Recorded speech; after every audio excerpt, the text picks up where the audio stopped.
ತರಗತಿಗೆ 10ನೇ ತರಗತಿಯ ಸ್ವಾಗತ. ಈ 10ನೇ ತರಗತಿಯಲ್ಲಿ ದೈಹಿಕ ಶಿಕ್ಷಣದಲ್ಲಿ ಕಂಡುಬರುವ ಮೊದಲ ಅಧ್ಯಾಯ 1.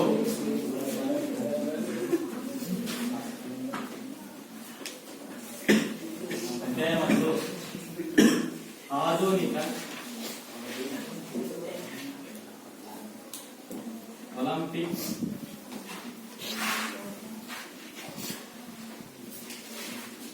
ಆಧುನಿಕ ಒಲಿಂಪಿಕ್ ಕ್ರೀಡೆ ಮತ್ತು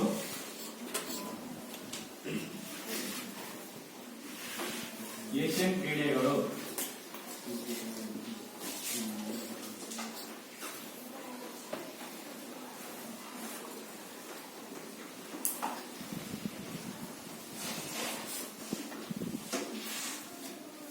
ಅಧ್ಯಾಯ 1 ಆಧುನಿಕ ಒಲಿಂಪಿಕ್ ಕ್ರೀಡೆ ಮತ್ತು ಏಷ್ಯನ್ ಕ್ರೀಡೆಗಳು. ಒಲಿಂಪಿಕ್ ಕ್ರೀಡೆಗಳಲ್ಲಿ 2 ವಿಧ. ಮೊದಲನೆಯದು ಪ್ರಾಚೀನಿಕ ಒಲಿಂಪಿಕ್ ಕ್ರೀಡೆ ಮತ್ತು ಎರಡನೇದಾಗಿ ಆಧುನಿಕ ಒಲಿಂಪಿಕ್ ಕ್ರೀಡೆ. ಈ ತರಗತಿಯಲ್ಲಿ ನಾನು ಪ್ರಾಚೀನಿಕ ಒಲಿಂಪಿಕ್ ಕ್ರೀಡೆ ಬಗ್ಗೆ ನಾವು ಇಂದು ತಿಳಿದುಕೊಳ್ಳೋಣ. ಪ್ರಾಚೀನ ಒಲಿಂಪಿಕ್ ಕ್ರೀಡೆ.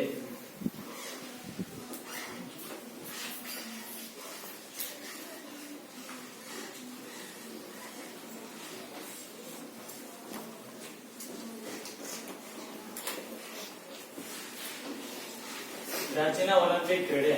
ಈ ಪ್ರಾಚೀನ ಒಲಿಂಪಿಕ್ ಕ್ರೀಡೆಯಲ್ಲಿ ಹಿಂದೆ ಹೇಗೆ ಆಡ್ತಾ ಇದ್ರು, ಅವರಿಗೆ ಹಿಂದೆ ಏನ್ ಮಾಡ್ತಾ ಇದ್ರು, ಹಿಂದೆ ಹೇಗೆ ಬಹುಮಾನ ವಿತರಣೆ ಕೊಡ್ತಾ ಇದ್ರು, ಅದರ ಇತಿಹಾಸವೆಂದು ನಾವು ಇಂದು ತಿಳಿದುಕೊಳ್ಳೋಣ. ಪ್ರಾಚೀನ ಒಲಿಂಪಿಕ್ ಕ್ರೀಡೆಯನ್ನು ಮೊಟ್ಟ ಮೊದಲ ಬಾರಿಗೆ ವೈಜ್ಞಾನಿಕ ರೀತಿಯಲ್ಲಿ ವ್ಯವಸ್ಥಿತಗೊಳಿಸಿದವರು ಗ್ರೀಕ್ ದೇಶದವರು. ಮತ್ತು ಪ್ರಾಚೀನ ಒಲಿಂಪಿಕ್ ಕ್ರೀಡೆಯನ್ನು ಈ ಗ್ರೀಕ್ ದೇಶದವರು ಒಂದು ವೈಜ್ಞಾನಿಕ ರೀತಿಯಲ್ಲಿ ವ್ಯವಸ್ಥಿತಗೊಳಿಸಿದ್ದರಿಂದ ಕ್ರಿಸ್ತಪೂರ್ವ 776ರಲ್ಲಿ ಗ್ರೀಕ್ ದೇಶದ ದೇವರಾದ ಜಿಯಸ್ ಅನ್ನ ಗೌರವಾರ್ಥವಾಗಿ ಮೊದಲ ಪ್ರಾಚೀನ ಒಲಿಂಪಿಕ್ ಕ್ರೀಡೆಯನ್ನು ಆಡಿಸಲಾಯಿತು. ಈ ಒಲಿಂಪಿಕ್ ಎಂಬ ಹೆಸರು ಹೇಗೆ ಬಂತು, ಅದರ ಇತಿಹಾಸ ಏನು, ಯಾಕೆ ಈ ಒಲಿಂಪಿಕ್ ಎಂಬ ಹೆಸರು ಹೇಗೆ ಬಂತು ಅಂತ ಅಂದ್ರೆ, ಈ ಒಲಿಂಪಿಕ್ ಕ್ರೀಡೆಯನ್ನು ಮೊಟ್ಟ ಮೊದಲ ಬಾರಿಗೆ ಒಲಿಂಪಿ ಎಂಬ ನಗರದಲ್ಲಿ ಆಡಿಸಿದ್ದರಿಂದ ಈ ಒಲಿಂಪಿಕ್ ಕ್ರೀಡೆಗೆ ಒಲಿಂಪಿ ಎಂಬ ಹೆಸರು ಬಂತು. ಈ ಒಲಿಂಪಿ ಎಂಬ ನಗರ ಅಪಿಯಸ್ ಕ್ಯಾಡಿಯೋಪ್ ಎಂಬ ನದಿ ತೀರದಲ್ಲಿದ್ದು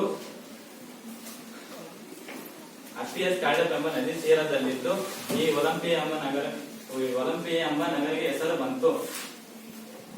ಈಗ ಇಲ್ಲಿ ಪ್ರಾಚೀನ ಒಲಿಂಪಿಕ್ ಕ್ರೀಡೆಗಳಲ್ಲಿ ಬಹುಮಾನ ವಿತರಣೆ ಹೇಗೆ ಮಾಡ್ತಿದ್ದಾರೆ ಅಂದ್ರೆ, ಈಗಿನ ಆಧುನಿಕ ಒಲಿಂಪಿಕ್ ಕ್ರೀಡೆಗಳಲ್ಲಿ ಹೇಗೆ ಬಹುಮಾನ ವಿತರಣೆ ಮಾಡ್ತಾರೆ ಅಂದ್ರೆ ಈಗ ನಾವು ತಿಳಿದುಕೊಳ್ಳೋಣ. ಪ್ರಾಚೀನ ಒಲಿಂಪಿಕ್ ಕ್ರೀಡೆಗಳಲ್ಲಿ ಗೆದ್ದ ವಿಜೇತ ಸ್ಪರ್ಧಿಗೆ ಒಂದು ಒಲಿವ್ ಮರದ ಎಲೆಗಳ ಒಂದು ಕಿರೀಟವನ್ನ ಮಾಡಿ ಹಾಕುತ್ತಿದ್ದರು. ಈಗಿನ ಆಧುನಿಕ ಒಲಿಂಪಿಕ್ ಕ್ರೀಡೆಗಳಲ್ಲಿ ಶೀಲ್ಡ್ ಮೆಡಲ್ ಸರ್ಟಿಫಿಕೇಟ್ ಅನ್ನ ಕೊಡಲಾಗುತ್ತಿತ್ತು. ಪ್ರಾಚೀನ ಒಲಿಂಪಿಕ್ ಕ್ರೀಡೆಗಳಲ್ಲಿ ಈ ಎಲ್ಲ ಸೌಲಭ್ಯ ಇಲ್ಲದ ಕಾರಣ ಗೆದ್ದವರಿಗೆ ಮರದ ಎಲೆಗಳನ್ನು ಕಿರೀಟವಾಗಿ ಗೆದ್ದವರ ತಲೆಯ ಮೇಲೆ ತೊಡಿಸುತ್ತಿದ್ದರು. ಈಗ ಎಷ್ಟು ಅಂಶಗಳನ್ನು ತಿಳಿದುಕೊಂಡಿದ್ದೇವೆ. ಆಧುನಿಕ ಒಲಿಂಪಿಕ್ ಕ್ರೀಡೆಯನ್ನು ತಿಳಿದುಕೊಳ್ಳೋಣ. ಆಧುನಿಕ ಒಲಿಂಪಿಕ್ ಕ್ರೀಡೆ ಗುರಿ ಮತ್ತು ಉದ್ದೇಶಗಳು.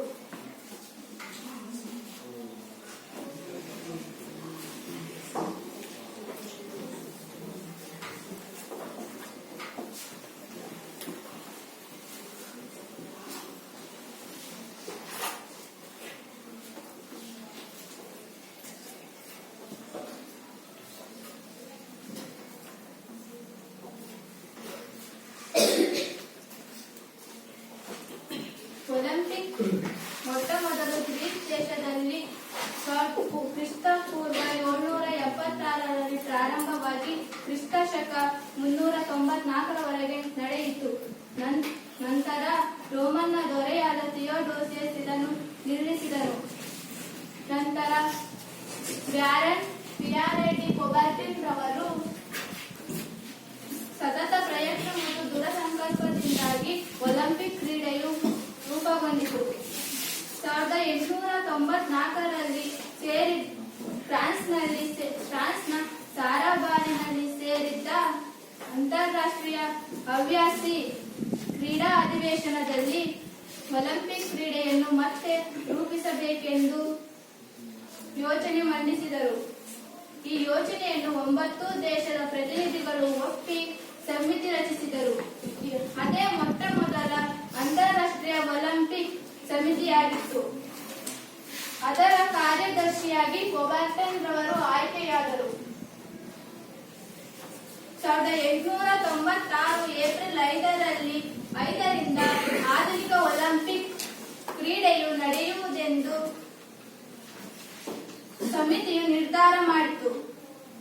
1894 ರಲ್ಲಿ ರಚಿತವಾದ ಆಧುನಿಕ ಒಲಿಂಪಿಕ್ ಮುಖ್ಯ ಕಚೇರಿಯು ಸ್ವಿಟ್ಜರ್ಲ್ಯಾಂಡಿನ ಲೂಸರ್ನಲ್ಲಿದೆ. ಯಾವುದೇ ವರ್ಣ ಜಾತಿ ಭೇದವಿಲ್ಲದೆ ನಡೆಯುವ ಪ್ರಪಂಚದ ದೊಡ್ಡ ಸಾಮೂಹಿಕ ಕಾರ್ಯವೆಂದರೆ ಅದು ಒಲಿಂಪಿಕ್ ಮಾತ್ರ. ಡೈಡನ್ ರಚಿಸಿದ ಧ್ಯೇಯಗಳಾದ ಸೈಟಿಯಸ್, ಫೋರ್ಟಿಯಸ್ ಮತ್ತು ಹಾರ್ಟಿಯಸ್ ಎಂದರೆ ಇನ್ನೂ ವೇಗ, ಇನ್ನೂ ಎತ್ತರ ಮತ್ತು ಇನ್ನೂ ಶಕ್ತಿ ಎಂದರ್ಥ. ಒಲಿಂಪಿಕ್ ಸ್ಪರ್ಧಿಗಳ ನೈಪುಣ್ಯತೆ ಮತ್ತು ದೈಹಿಕ ಸಾಮರ್ಥ್ಯವನ್ನು ಪರೀಕ್ಷಿಸುವುದೇ ಇದರ ಮುಖ್ಯ ಗುರಿಯಾಗಿದೆ. ಈಗ ಆಧುನಿಕ ಒಲಿಂಪಿಕ್ ಗುರಿ ಮತ್ತು ಉದ್ದೇಶಗಳನ್ನು ತಿಳಿದುಕೊಂಡಿದ್ದೇವೆ. ಒಲಿಂಪಿಕ್ ಧ್ವಜದ ಬಗ್ಗೆ ತಿಳಿದುಕೊಳ್ಳೋಣ. ಒಲಿಂಪಿಕ್ ಧ್ವಜ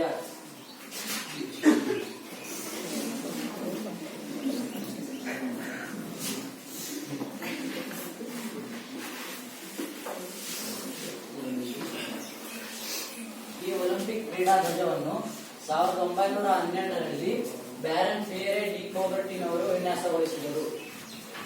ಈ ಒಲಿಂಪಿಕ್ ಕ್ರೀಡಾ ಧ್ವಜವನ್ನು 1912ರಲ್ಲಿ ಬ್ಯಾರನ್ ಫಿಯರೆ ಡಿ ಕೋಬರ್ಟಿನ್ ಅವರು ವಿನ್ಯಾಸಗೊಳಿಸಿದರು.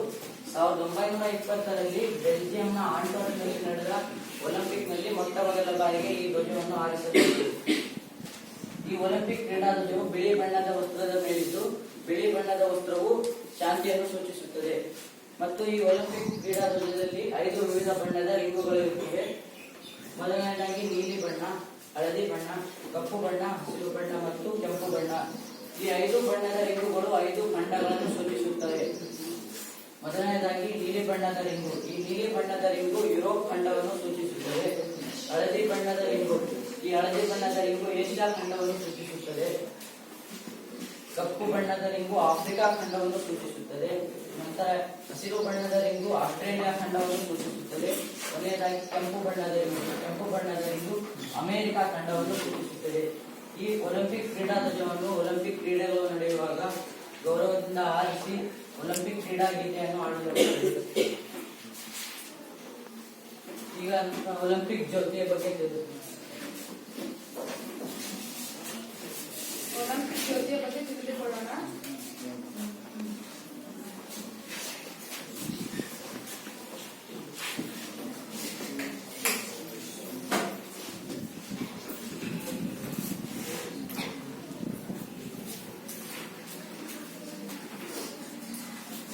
ಒಲಿಂಪಿಕ್ ಜ್ಯೋತಿ ಪ್ರಪಂಚದ ಎಲ್ಲಾ ದೇಶಗಳ ನಡುವೆ ಏಕತೆಯನ್ನು ಸಾಧಿಸಲು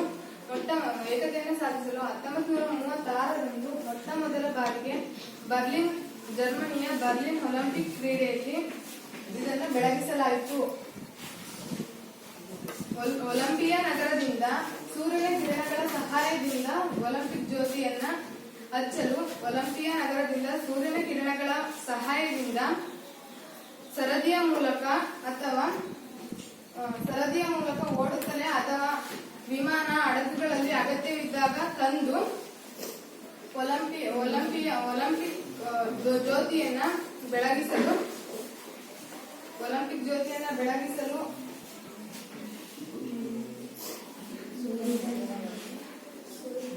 ಸೂರ್ಯನ ಕಿರಣಗಳ ಸಹಾಯದಿಂದ ಸ್ಪಂಜನ್ನು ಒತ್ತಿಸಿ ಸರದಿಯ ಮೂಲಕ ಓಡುತ್ತಲೇ ಅಗತ್ಯವಿದ್ದಾಗ ವಿಮಾನ ಹಡಗುಗಳಲ್ಲಿ ತಂದು ಕ್ರೀಡಾಂಗಣದಲ್ಲಿ ನಿರ್ಮಿಸಿದಂತಹ ಬೃಹತ್ ಅಗ್ನಿಕುಂಡಕ್ಕೆ ಸ್ಪರ್ಶ ಮಾಡಿ ಒಲಿಂಪಿಕ್ ಕ್ರೀಡೆಗಳ ಉದ್ಘಾಟನಾ ಸಮಾರಂಭವನ್ನು ಆಚರಿಸಲಾಗುತ್ತದೆ. ಒಲಿಂಪಿಕ್ ಕ್ರೀಡೆಯ ದಿನಗಳಲ್ಲಿ ಈ ಜ್ಯೋತಿಯು ಆರದಂತೆ ಉರಿಯಲು ಏರ್ಪಾಡು ಮಾಡಿರುತ್ತಾರೆ. ಗ್ರೀಕ್ ದೇಶದ ಕವಿಯಾದಂತಹ ಕಾಸ್ಟಿನ್ ಫಲಿಮಾಸ್ ರವರು ಬರೆದಂತಹ ಗೀತೆಗೆ ಸ್ಪೈರಸ್ ಸಮರಾಸ್ ರವರು ಸಂಗೀತ ಸಂಯೋಜನೆಯನ್ನ ಮಾಡಿ ನುಡಿಸಲಾಗುತ್ತದೆ. ಈ ಗೀತೆಯನ್ನ ವೀಕ್ಷಿಸಲು ಬಂದಿದ್ದವರೆಲ್ಲರೂ ಬಹಳ ಮೆಚ್ಚುಗೆಯನ್ನ ವ್ಯಕ್ತಪಡಿಸಿದ ಪರಿಣಾಮವಾಗಿ ಈ ಗೀತೆಯು ಒಲಿಂಪಿಕ್ ಕ್ರೀಡೆಗಳ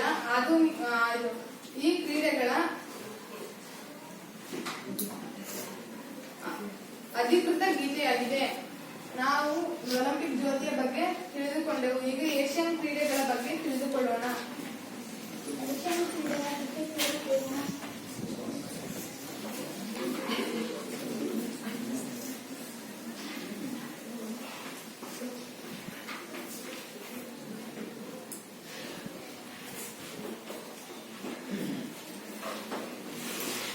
ಎರಡನೇ ಮಹಾಯುದ್ಧಗಳ ನಂತರ ಏಷ್ಯಾ ಖಂಡದಲ್ಲಿ ಬಹುತೇಕ ರಾಷ್ಟ್ರಗಳು ಸ್ವತಂತ್ರವಾದವು.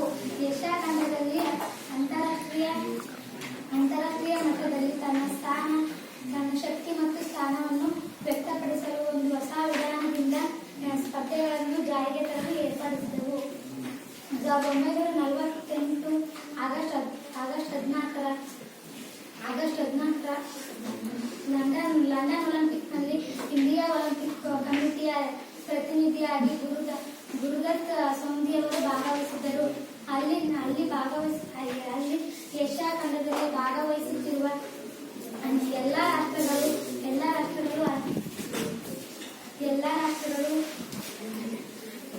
ಕ್ರೀಡಾ ಪ್ರತಿನಿಧಿಗಳಾಗಿ ಚರ್ಚಿಸಿ ಕ್ರೀಡೆಯಿಂದ ಪರಸ್ಪರ ಭಾವನೆಗಳನ್ನು ಬೆಳೆಸುವ ದೃಷ್ಟಿಯಿಂದ ಏಷ್ಯನ್ ಗೇಮ್ಸ್ನ ಜಾರಿಗೆ ತರಲು ಸಲಹೆ ನೀಡಿತು. ಈ ಸಲಹೆಯನ್ನು ಏಷ್ಯನ್ ಅಥ್ಲೆಟಿಕ್ ಫೆಡರೇಷನ್ ಗೇಮ್ಸ್ ಒಪ್ಪಿಗೆ ನೀಡಿತು. ನಂತರ 1949ರಲ್ಲಿ ಏಷ್ಯನ್ ಅಥ್ಲೆಟಿಕ್ ಫೆಡರೇಷನ್ ಗೇಮ್ಸ್ ಅನ್ನ ಹೆಸರನ್ನು ಏಷ್ಯನ್ ಗೇಮ್ಸ್ ಫೆಡರೇಷನ್ ಎಂದು ಬದಲಾಯಿಸಿಕೊಂಡಿತು. ಈ ಸಂಸ್ಥೆ ಒಂದು ಮುಖ್ಯ ಸ್ವಾತಂತ್ರ್ಯ ಸಂಸ್ಥೆಯಾಗಿದ್ದು ಏಷ್ಯನ್ ಗೇಮ್ಸ್ ಸಂಸ್ಥೆಯ ಎಲ್ಲಾ ಜವಾಬ್ದಾರಿಗಳನ್ನು ನಿರ್ವಹಿಸುತ್ತದೆ. ಅದರಂತೆಯೇ ಈ ಸಮಿತಿಯು ಸಭೆ ಸೇರಿ ಮೊಟ್ಟ ಮೊದಲ ಬಾರಿಗೆ 1951ರಲ್ಲಿ ಭಾರತದ ರಾಜಧಾನಿಯಾದ ದೆಹಲಿಯಲ್ಲಿ ಮೊಟ್ಟ ಮೊದಲ ಬಾರಿಗೆ ನಡೆಸಲು ತೀರ್ಮಾನಿಸಿದೆ.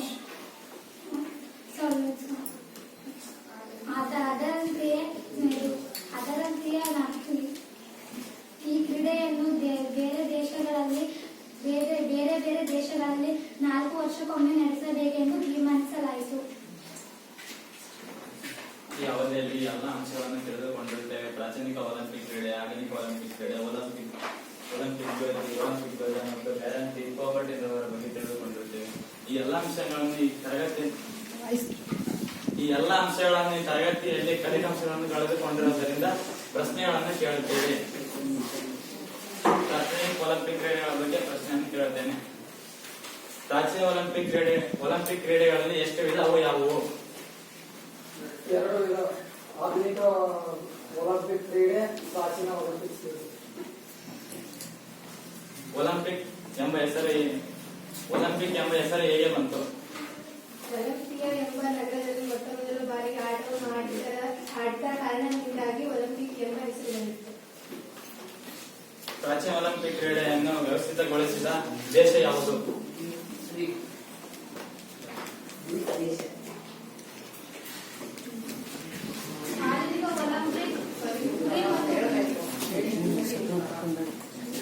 ಆಧುನಿಕ ಒಲಿಂಪಿಕ್ ಕ್ರೀಡೆಗಳ ಗುರಿ ಮತ್ತು ಉದ್ದೇಶಗಳ ಬಗ್ಗೆ ಪ್ರಶ್ನೆಗಳನ್ನು ಕೇಳುತ್ತೇನೆ.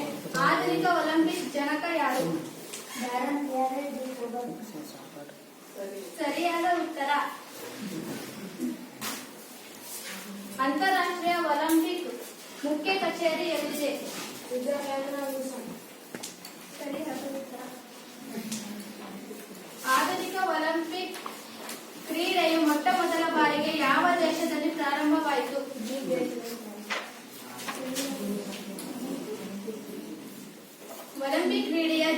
ವಾಕ್ಯ ಯಾವುದು? ITS, OTS, RTS. ಸರಿಯಾದ ಉತ್ತರ. ಒಲಿಂಪಿಕ್ ಕ್ರೀಡಾಧ್ವಜವನ್ನು ಎಷ್ಟರಲ್ಲಿ ವಿನ್ಯಾಸಗೊಳಿಸಲಾಯಿತು? 1912. ಈ ಒಲಿಂಪಿಕ್ ಕ್ರೀಡಾಧ್ವಜವನ್ನು ಎಷ್ಟರಲ್ಲಿ ಮೊಟ್ಟ ಮೊದಲ ಬಾರಿಗೆ ಹಾರಿಸಲಾಯಿತು?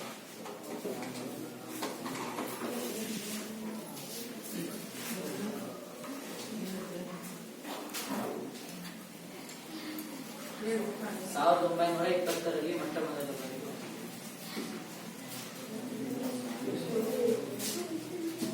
ಒಲಿಂಪಿಕ್ ಜ್ಯೋತಿಯನ್ನು ಮೊಟ್ಟ ಮೊದಲ ಬಾರಿಗೆ ಎಲ್ಲಿ ಬೆಳಗಿಸಲಾಯಿತು?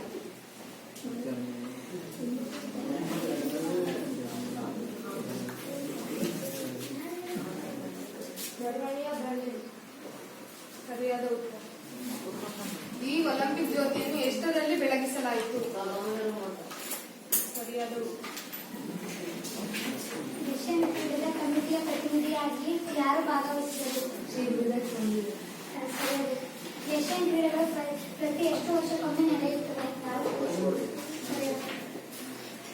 ಈ ಎಲ್ಲ ಫಲಿತಾಂಶಗಳನ್ನು ತರಗತಿಯಲ್ಲಿ ಚೆನ್ನಾಗಿ ತಿಳಿದುಕೊಂಡರಿಂದ ಈ ಚಟುವಟಿಕೆ ಈ ಎಲ್ಲ ಫಲಿತಾಂಶಗಳನ್ನು ಈ ತರಗತಿಯಲ್ಲಿ ಚೆನ್ನಾಗಿ ನೀವು ಎಲ್ಲ ತಿಳಿದುಕೊಂಡಿದ್ದರಿಂದ ಈ ಚಟುವಟಿಕೆಯಿಂದ ನಾವು ಮುಕ್ತಾಯವನ್ನು ಮಾಡುತ್ತೇವೆ. ಧನ್ಯವಾದಗಳು.